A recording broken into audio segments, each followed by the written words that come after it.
एक अच्छी सास के 22 गुण। पहला, बहू जैसी हो उसे वैसे ही अपनाएं। एक अच्छी सास अपनी बहू से किसी तरह की बदलाव की उम्मीद नहीं करती, जो कि एक बहुत ही अच्छी बात है।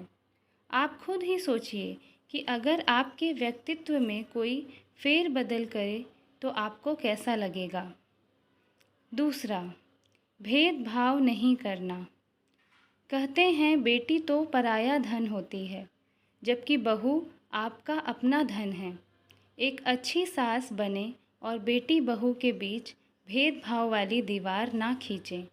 याद रखें, आपकी बेटी भी किसी के घर की बहू है। तीसरा, बहू की पसंद और नापसंद का ख्याल रखें।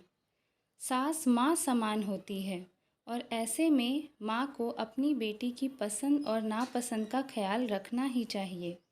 आप उसके बारे में सोचेंगी तभी वह भी आपके बारे में सोचेगी। चौथा, अच्छी सास अपनी बहू के साथ ज़बरदस्ती नहीं करती। अपनी बहू के साथ कभी भी ज़ोर ज़बरदस्ती ना करें।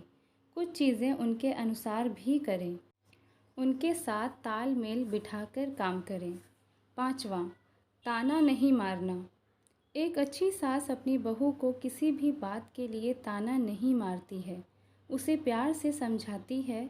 मैं एक और बात यहाँ कहना चाहूँगी कि कई बार बहुओं को उनके रंग रूप के लिए भी ताना दिया जाता है, जो कि अनुचित है। छठा, लोगों के सामने बहू की बुराई नहीं करना। हर सास को अपनी बहू से शिकायत होती है, इसमें कुछ भी नया नहीं है। ठीक है, अगर आपको अपनी बहू पसंद नहीं, लेकिन दूसरों के सामने उसकी बुराई करना सही बात नहीं है। सातवां, अपने बेटे बहू की ज़िंदगी में दखल अंदाजी नहीं करती है। आपका लड़का अब शादीशुदा है, ऐसे में उसका भी अपनी पत्नी के प्रति कुछ कर्तव्य बनता है, और अगर वह अपने रिश्ते को अच्छे से निभा रहा है तो आपको उसकी ज़िंदगी में ज़्यादा दखल अंदाजी नहीं करनी चाहिए। आठवां, अपने बेटे के सामने अपनी बहू की बुराई नहीं करनी चाहिए। बहू की बुराई बेटे के सामने भूल कर भी ना करें। आपके ऐसा करने से आपके खुद के लड़के की नज़र में आपकी इज़्ज़त क्या रह जाएगी, क्योंकि यह ज़रूरी नहीं कि वह आपकी बात पर ही विश्वास करे और अपनी पत्नी से सारी बात जानने की कोशिश ना करे। नौवां, खुले मन से अपनी बहू को स्वीकारें। विदाई के वक्त तो दुल्हन को ससुराल पक्ष से यही सुनने को मिलता है कि हम बेटी ले जा रहे हैं, लेकिन यह सिर्फ कहने के लिए ही होता है। अपनी बहू को अपने परिवार में खुले मन से स्वीकारें। 10वां, अपनी बहू के हक के लिए खड़े होना चाहिए। ऐसा बिल्कुल भी ना सोचें कि आपके साथ गलत हुआ है तो आपकी बहू के साथ भी वही चीज़ हो सकता है कि आप अपने हक के लिए खड़ी ना हों, लेकिन आपको बहू के लिए खड़ा होना चाहिए। ऐसा करने से आपकी शान नहीं जाएगी। 11वां, किसी और की बहू के साथ अपनी बहू की तुलना नहीं करना चाहिए। यह इंसानी प्रवृत्ति है कि जो चीज़ उसके पास होती है उसे उसकी कदर नहीं होती। अभी बहू की बात कर लीजिए। कोई भी सास अपनी बहू से कभी खुश नहीं होती, उसे दूसरों की बहू में ज़्यादा अच्छी लगती हैं, खुद की नहीं। 12वां, घर के कामों में बहू का हाथ बटाएं। काम करने से कोई भी इंसान कभी छोटा नहीं होता।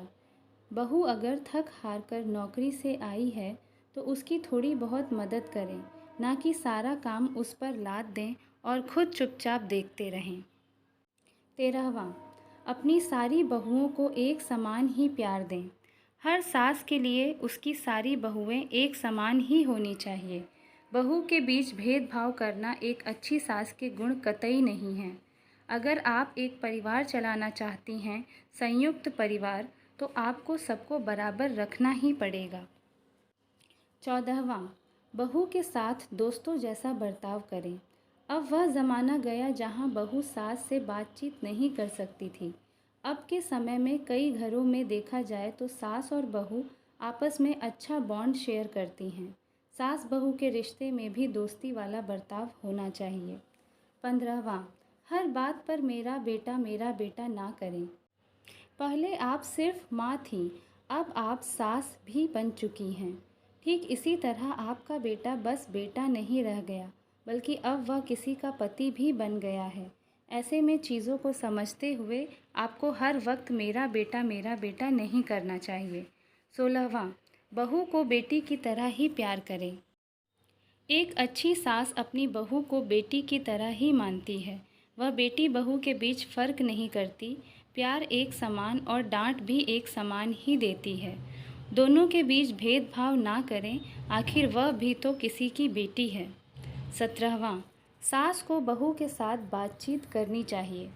कम्युनिकेशन बहुत ही ज़रूरी चीज़ है आज की दुनिया में। ऐसा बिल्कुल भी नहीं है कि आप सास के ओहदे पर हैं तो आपको अपनी बहू से बात नहीं करनी चाहिए। बातचीत करेंगे तभी तो एक दूसरे के विचारों को समझ पाएंगे। 18वां, एक आदर्श सास अपनी बहू के मायके वालों का सम्मान करती है। हर लड़की यह चाहती है कि शादी के बाद जब उसके मायके वाले उसके घर आएं तो उनकी इज्जत की जाए। कई घरों में ये देखा जाता है कि जब भी बहू के माँ बाप या परिवार के कोई सदस्य आते हैं तो ससुराल वाले उन्हें ज़रा भी नहीं पूछते। यह गलत है, ऐसा बिल्कुल ना करें। 19वां, अपनी बहू के ऊपर बेवजह के रोक टोक नहीं लगाएं।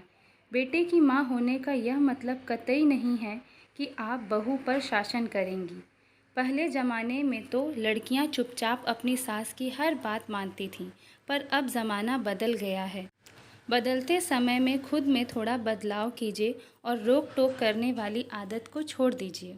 20वां, अच्छी सास कभी भी अपने आप से बहू की तुलना नहीं करती है। हर इंसान का व्यक्तित्व अलग होता है, फिर अपनी तुलना बहू से क्यों करना? आप दो अलग इंसान हैं और आपकी अपनी खूबियाँ हैं, इसे हमेशा याद रखें। 21वां, बहू को दहेज के लिए प्रताड़ित ना करें। दहेज प्रताड़ना आज भी हमारे समाज का एक कड़वा सच है। लड़कियों को ससुराल में आज भी इसके नाम पर प्रताड़ित किया जाता है। एक अच्छी मदर इन लॉ कभी भी अपनी बहू को इस तरह की प्रताड़ना नहीं देती है, क्योंकि वह समझती है कि कभी वह भी एक बहू थी। 22वां, माँ की तरह अपनी बहू को काम करना सिखाएं। कई बार ऐसा होता है कि पढ़ाई और उसके बाद करियर के चक्कर में लड़कियां घर के काम करना नहीं सीख पाती हैं, जिसमें कोई भी बुराई नहीं है, क्योंकि घर काम सीखने के अलावा वह इस वक्त अपने सपनों को साकार कर रही हैं, जिससे आगे जाकर आपके परिवार की तरक्की में मदद ही होगी। ऐसे में सास को होना चाहिए कि वह बहू को वो सिखाए जो उसे नहीं आता है, ना कि उसे ताना मारे। वीडियो अगर पसंद आया हो तो लाइक का बटन ज़रूर हिट करें और इस तरह के और वीडियोस देखने के लिए चैनल को सब्सक्राइब करना ना भूलें। धन्यवाद।